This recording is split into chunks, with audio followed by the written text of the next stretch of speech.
Mesdames, Mesdemoiselles, Messieurs, bienvenue dans Big Books. Aujourd'hui, je vais vous lire deux textes. Le premier de Jacques Ellul à propos de la ville et le second de Derrick Jensen. Alors pourquoi? Parce qu'à partir du 29 juin, vous êtes cordialement invités à participer au soulèvement de la Terre. Il va y avoir des actions de désobéissance civile pour lutter contre le Grand Paris. Le Grand Paris, c'est ce projet débile qui a pour but de construire des gares, des piscines, des stades, des écoquartiers, enfin, en gros, du béton, quoi. Du béton. Et à partir du 29 juin, il y a des actions pour freiner, empêcher ça, parce que chaque centimètre de terre fertile qui n'est pas bétonné est une victoire transitoire, mais une victoire quand même. Donc voilà, je vous invite à vous inscrire. Je vais mettre le lien en, je sais pas comment on dit, enfin, dans cette vidéo. Et voilà, je vous invite à participer à ces actions de désobéissance civile. Pourquoi? Ah oui, parce que j'étais à Notre-Dame-des-Landes le week-end dernier. J'ai dormi là-bas. C'était un moment incroyable. Et j'ai vu le bocage nantais. Et en me promenant, je me disais, ah ben ici, à la place de ces haies, ça devait être une autoroute. À la place de ce champ, ça devait être une 4 voies. À la place de cette ferme, ça devait être un rond-point, un hôtel Ibis. Et c'était incroyable de se promener dans ce lieu et de se dire que ce lieu a été protégé, défendu par des humains. Et voilà, donc à partir du 29 juin, vous pouvez participer à la défense de terres fertiles à Saclay, à Aubervilliers, à Gonesse. Il y a beaucoup d'endroits qui sont menacés et on n'a pas beaucoup de temps. Le temps presse, ce qui ajoute un peu de suspense à l'affaire. Et voilà. Et dimanche aussi, il y a une liste qui se présente contre Valérie Pécresse, qui est un peu dans cet objectif piscine, rond-point, autoroute, bretelle. Voilà, donc je vous invite aussi à aller voter dimanche. J'ai pas une grande confiance dans les hommes politiques, mais j'ai confiance qu'on peut quand même retarder le massacre et chaque seconde gagnée est bonne à prendre. Alors je vais vous lire ce petit extrait de Jacques Ellul qui dit: la ville est un milieu parasite.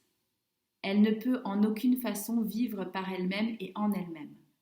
Il s'agit toujours d'une œuvre qui n'a pas de vie, qui tire sa vie d'ailleurs, qui l'aspire et vampirise la véritable création. La ville est morte, faite de choses mortes et pour des morts. Elle ne peut pas produire ni entretenir quoi que ce soit.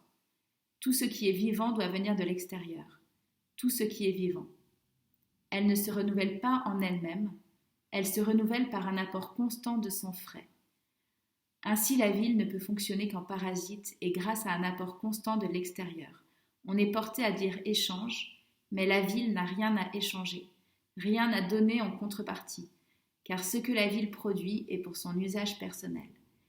Pourquoi j'ai choisi cet extrait? Parce que il y a un texte de Charbonneau qui s'appelle Vers la banlieue totale et le futur de toute métropole est le bidonville. Et il y a un chiffre que j'avais lu il y a quelques années dans Challenge que je trouve intéressant, qui est que 80% des gens qui vivent en ville vivent dans des bidonvilles. Actuellement, il y a la moitié de l'humanité qui vit en ville et 80% de cette moitié vit dans des bidonvilles. Et il y a aussi ce mouvement qui s'appelle Saccage Paris. Et je pense que le saccage de Paris est inéluctable puisque c'est une métropole et que ce saccage a commencé il y a bien longtemps. Et c'est plus Bouygues, Eiffage, Vinci que les écolos, j'ai l'impression, qui sont responsables de ce saccage. Et Lafarge aussi, mon copain qui fait du béton. Et d'ailleurs, je suis allée bloquer une sablerie Lafarge lundi dernier, c'était super. Le deuxième texte que je voulais vous lire est de Derrick Jensen, La riposte et la victoire. Il y a 2 millions de barrages rien qu'aux États-Unis. 60 000 de ces barrages font plus de 4 mètres de haut et 70 000 plus de 2 mètres. Si nous en enlevions un par jour, cela nous prendrait 200 ans. Ni les saumons ni les esturgeons n'ont autant de temps. Si les saumons pouvaient prendre forme humaine, que feraient-ils? Ce livre traite donc de la riposte.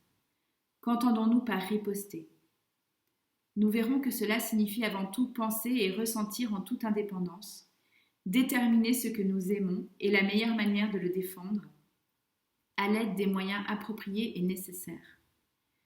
La stratégie se fonde sur un diagnostic honnête de la situation actuelle, et notamment des désastres sociaux et écologiques que la civilisation industrielle perpétue inexorablement. Son objectif est d'empêcher les riches de voler aux pauvres et les puissants de détruire la planète. Cela implique également de défendre et reconstruire des communautés humaines justes et durables, établies sur des terres restaurées. Il s'agit d'une vaste entreprise, mais il est possible d'arrêter la civilisation industrielle.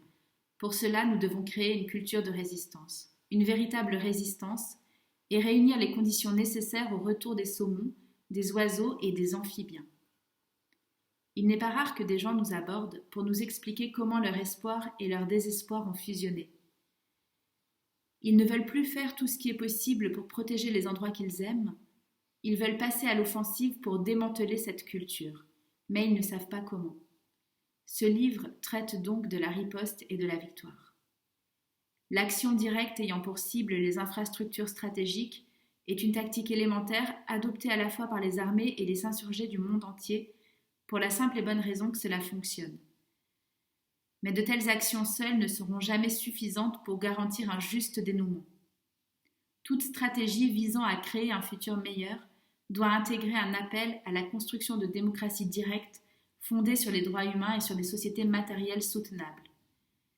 Les différentes branches de ces mouvements de résistance doivent œuvrer en tandem, l'officiel et l'officieux, le militant et le non-violent, l'activiste de première ligne et le travailleur culturel.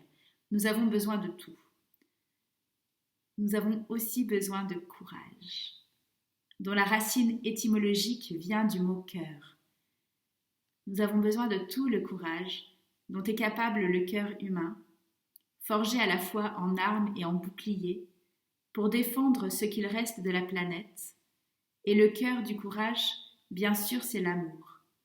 Donc, bien qu'il traite de la riposte, ce livre parle en fin de compte d'amour. Les oiseaux chanteurs et les saumons ont besoin de votre cœur, aussi las soit-il, car même le cœur brisé est fait d'amour. Ils ont besoin de votre cœur parce qu'ils sont précipités dans cette longue nuit qu'est l'extinction. Cette résistance, nous allons devoir la construire à partir de tout ce que nous pourrons trouver, des murmures et des prières, des histoires et des rêves, à partir de nos mots et de nos actes les plus braves.